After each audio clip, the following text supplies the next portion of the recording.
D. James Kennedy Ministries presents Truths That Transform. This is the time of year when we celebrate the arrival of Jesus Christ into our world. He came, and this stanza tells us that He came to make His blessings flow far as the curse is found. Christians know that Jesus came to save our souls, but do you know how enormously He affects our world in the here and now? The history of science traces back to this Christian motivation to learn about God's creation. Discover how the moment-by-moment lives of believers and unbelievers alike are affected by Jesus Christ on today's Truths That Transform.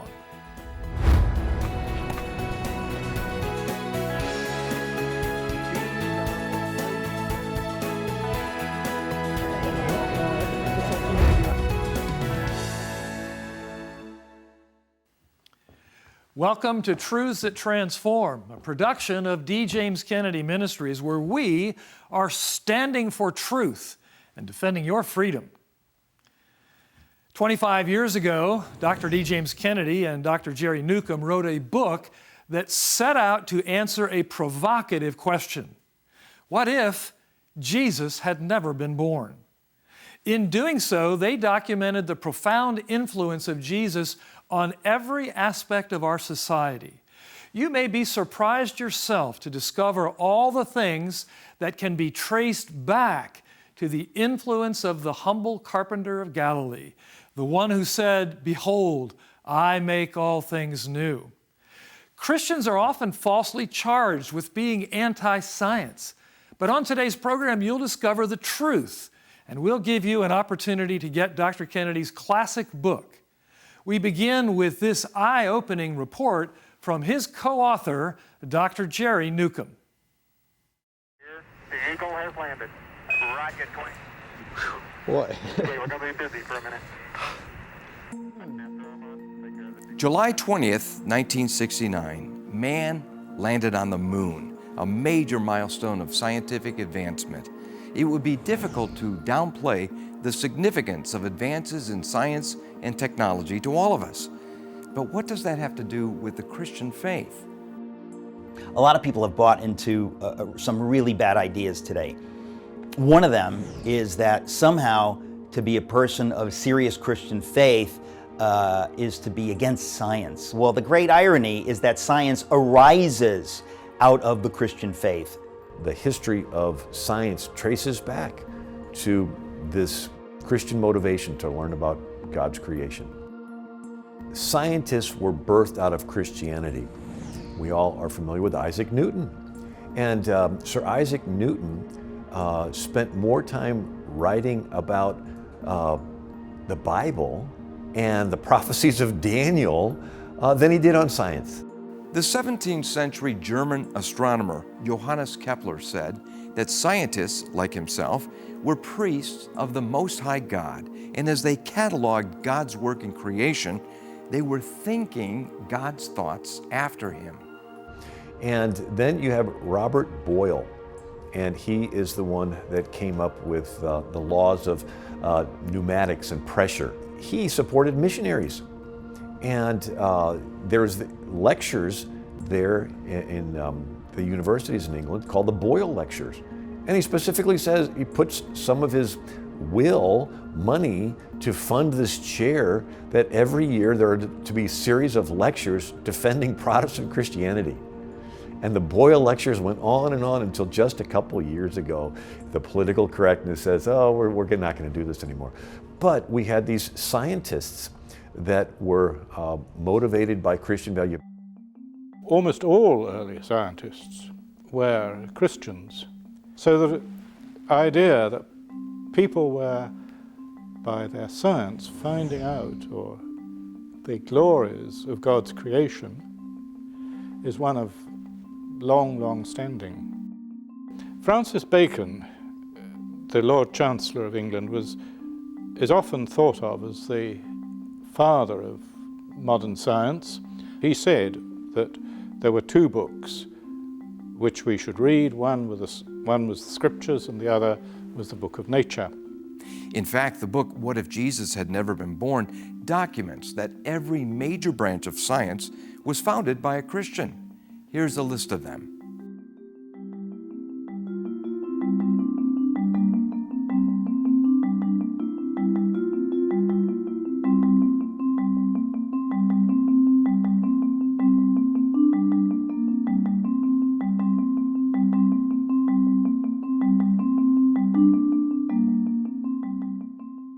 These scientists did not believe that nature was just a cosmic accident.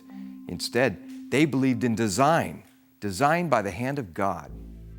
All the early Renaissance scientists that you're reading about in your textbook, textbooks in astronomy, were strong believers in design, such as Copernicus and Kepler and Galileo and Isaac Newton, Boyle and Maxwell. All these were strong believers in a designed universe. And it's only recently that that trend has changed. I have to say, when you look at science as your motivation to get rid of God, rather than science as the means to understand Him and His work, you're starting in two different places, okay? You have to check your brain at the door to be an atheist. You have to become an educated atheist, because you're not born that way. You have to go into some school to learn that, because the heavens and earth declare the glory of God. You either have something out of nothing, which in any logical way of thought is checking your brain at the door, or something that is so greater than the something you see in the visible realm that He must be so awesome that I really need to discover how He's done this. Thus, science. Science only illustrates and demonstrates how awesome God is. So it's a different starting place with a different goal in mind. Indeed, one of the greatest scientists of all time, Sir Isaac Newton, also decried raw unbelief. Atheism is so senseless. When I look at the solar system, I see the Earth at the right distance from the Sun to receive the proper amounts of heat and light. This did not happen by chance. Sir Isaac Newton once served as the president of the Royal Society of London. This is the world's oldest and most prestigious scientific society still in operation. It was founded in a Puritan college in the 1660s, and most of the early scientists of the society were Puritans.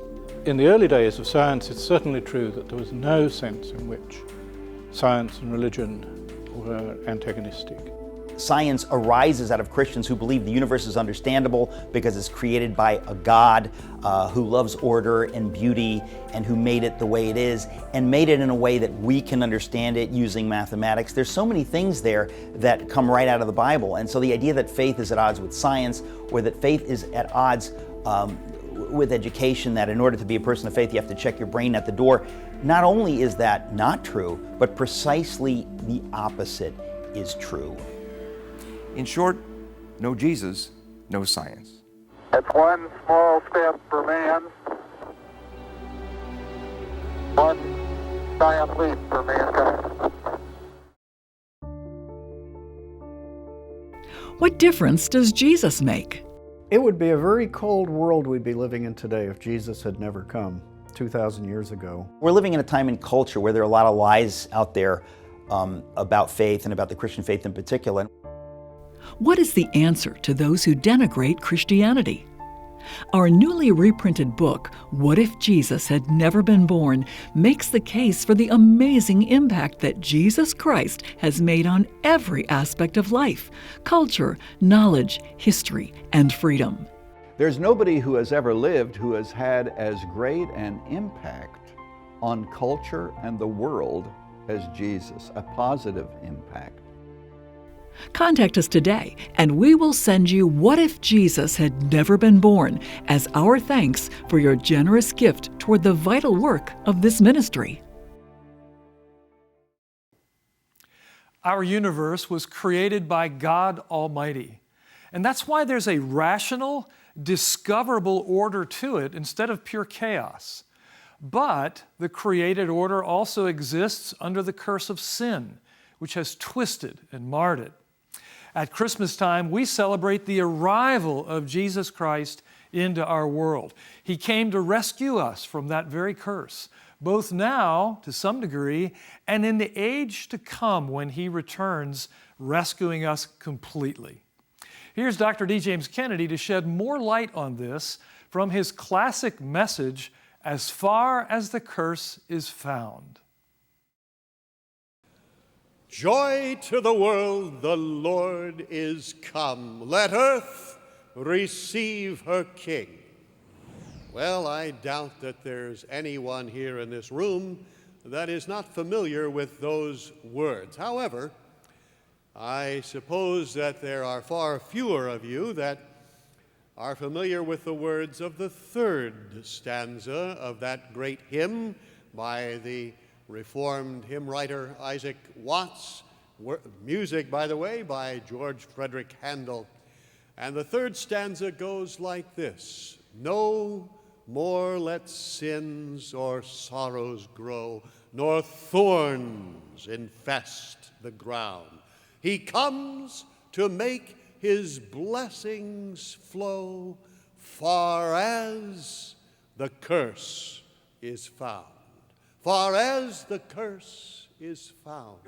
Far as the curse is found.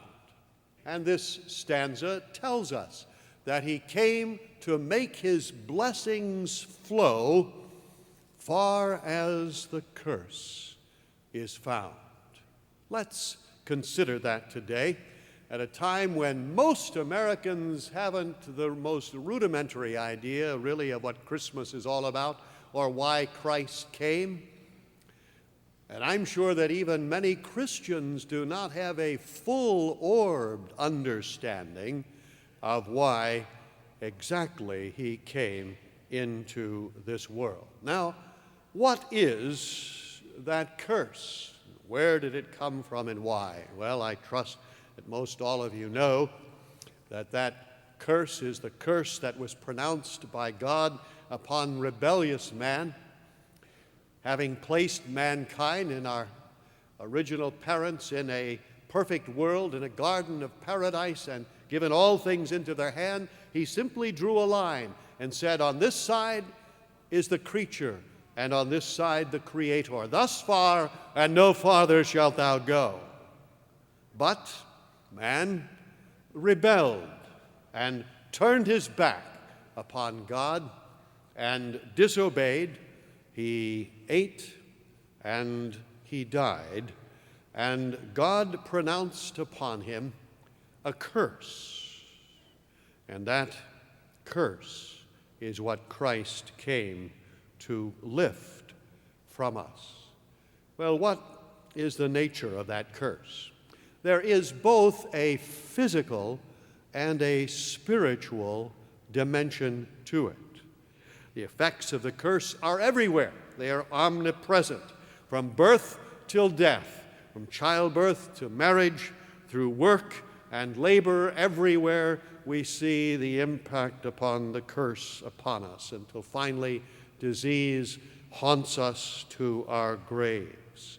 Now, what are the blessings that Christ came to bring to ameliorate at first and finally, ultimately, to eliminate that curse? Well, they, like the curse itself, are both physical and spiritual. Since man is a physical and spiritual being, and the curse involved both physical and, as we shall see, spiritual curses as well, let us first consider the physical curse that came upon man and the world in which he lives. This blessing of Christ that he has brought into the world to help ameliorate and eliminate the curse upon our physical lives. The answer is science. Surprising? Since virtually everybody is taught in school today that science is antithetical to religion and Christianity, that it is indeed hostile to it and has supposedly disproved it, The vast majority of Americans, I would say probably 99%, are ignorant of the fact that science, in all of its ameliorating aspects, is part of the blessing that Christ came to bring. Some of you are incredulous, right?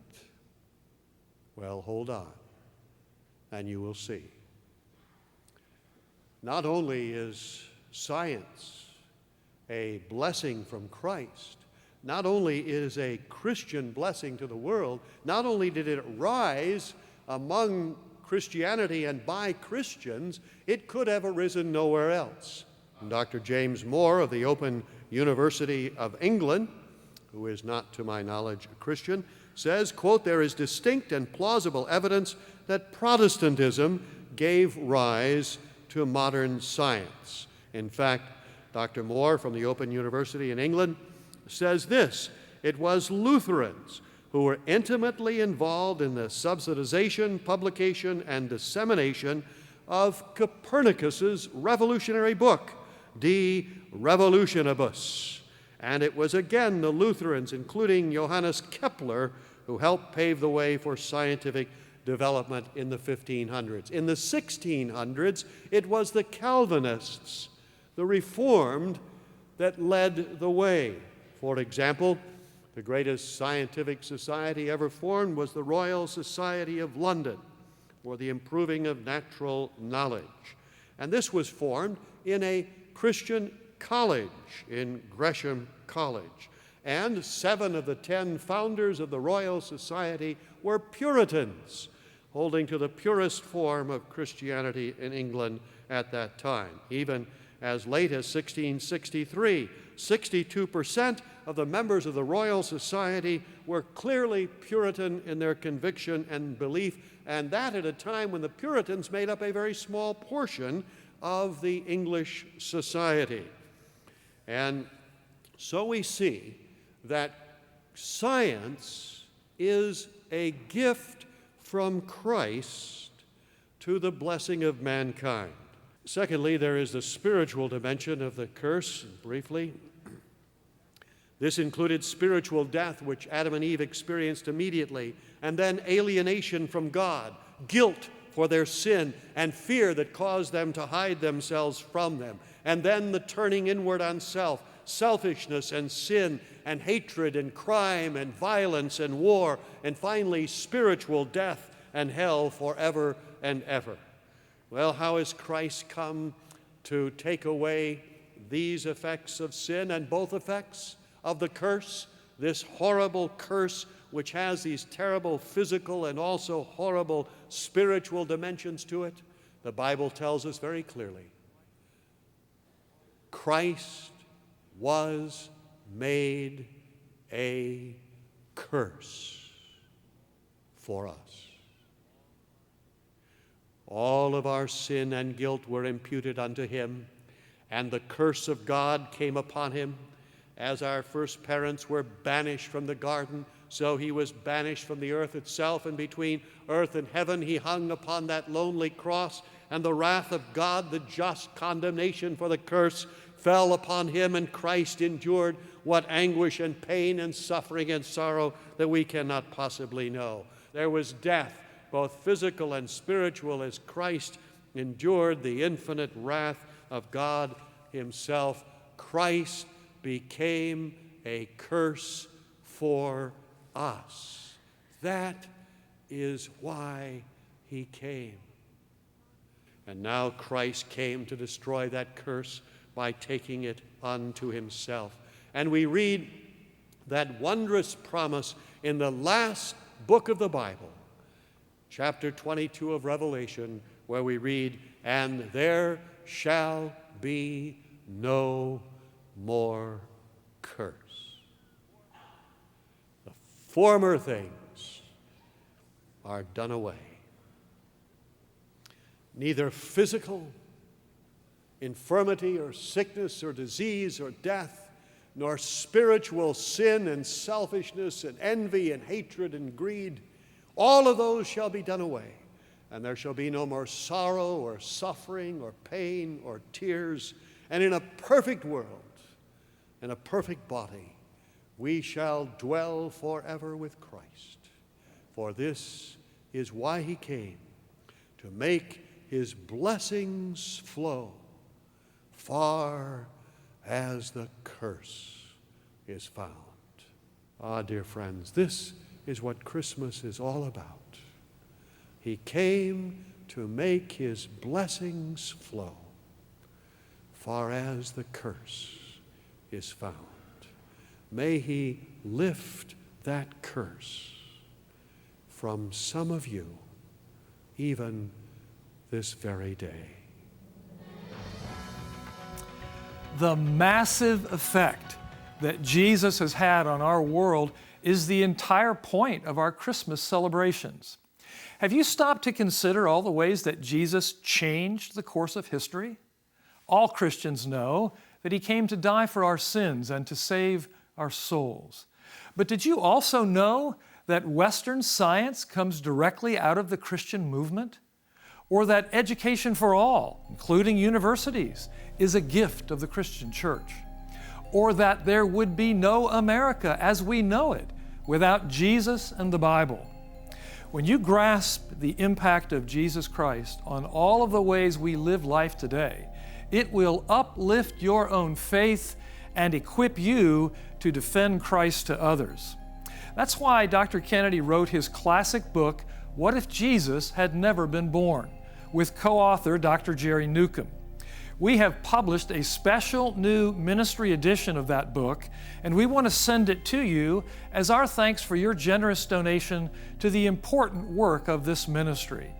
Simply write to us at D. James Kennedy Ministries, Box 11154, Fort Lauderdale, Florida, 33339, or call toll-free 877-962-7677, or go online to djkm.org.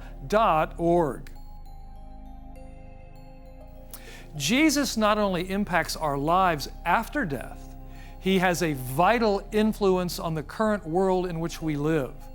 Discover how in this outstanding book.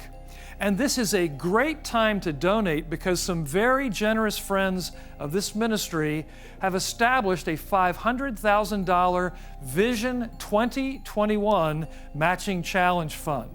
That means anything you give will be matched dollar for dollar, doubling your impact when you give before December 31st. So please contact us right away with your generous tax-deductible donation.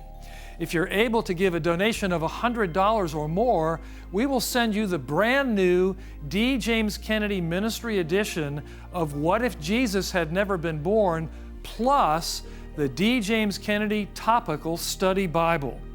This beautiful, genuine leather-bound Bible is truly Dr. Kennedy's crowning achievement. Featuring over 700 notes and articles, the D. James Kennedy Topical Study Bible is a powerful tool for study and for teaching. I don't know of any such study Bible that covers a wide range of issues from the Apostles' Creed to whether the Bible teaches socialism and everything in between. We will send you the landmark book, What If Jesus Had Never Been Born, as our thanks for your generous donation, and the book plus the leather-bound D. James Kennedy Topical Study Bible as our thanks for your donation of $100 or more. And when you give before December 31st, your donation will be matched up to $500,000 for twice the impact through our Vision 2021 Matching Challenge Fund. Simply write to us at D. James Kennedy Ministries, Box 11154, Fort Lauderdale, Florida, 33339, or call toll-free 877-962-7677, or go online to djkm.org.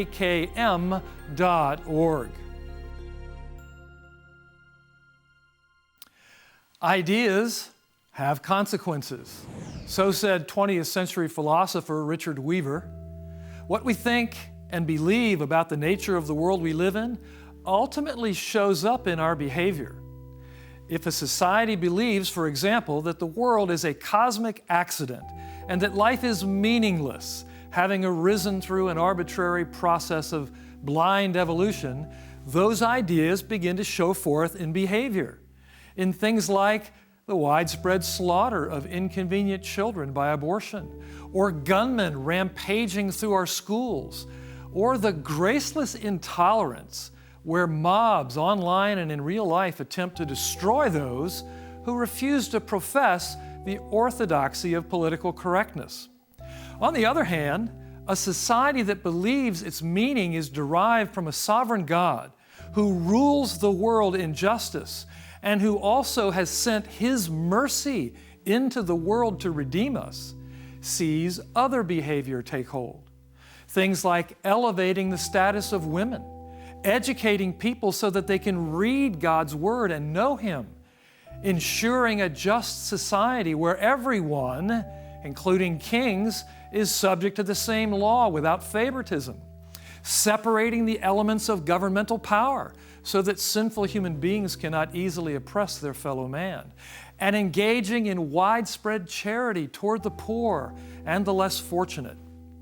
And indeed, those Christian ideals are what produced the culture of what we call Western civilization, a culture, we might add, showing signs of moral and spiritual wear and tear in our day. The largely Christian culture we inherited has never been perfect, for we live in a fallen world populated by sinners like you and me.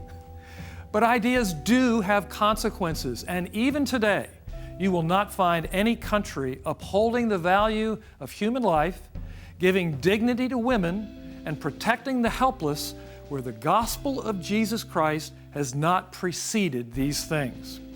How sad in our day to see the ignorance of so many who are ready to exchange that inheritance and return to the barbarism of a Christless world. That's why every generation, and especially this one, needs to faithfully proclaim the gospel of Jesus Christ. And for us who know and love Him, the clarion call of this Christmas season is joy to the world. The Lord is come. Let earth receive her King. D. James Kennedy Ministries is standing for truth and defending your freedom. I'm Frank Wright. Thank you for being with us. And here's a look at the next truths that transform. One man has changed virtually everything. And most people don't even know it. Jesus Christ is still admitted to be the most influential person that ever lived, and we see it every time we write a date. The calendar reflects King Jesus as the King of Kings and Lord of Lords. That's next week. Today's program is available on DVD for your gift to this ministry of any amount. Please call, write, or log on to our website today. This has been a production of D. James Kennedy Ministries.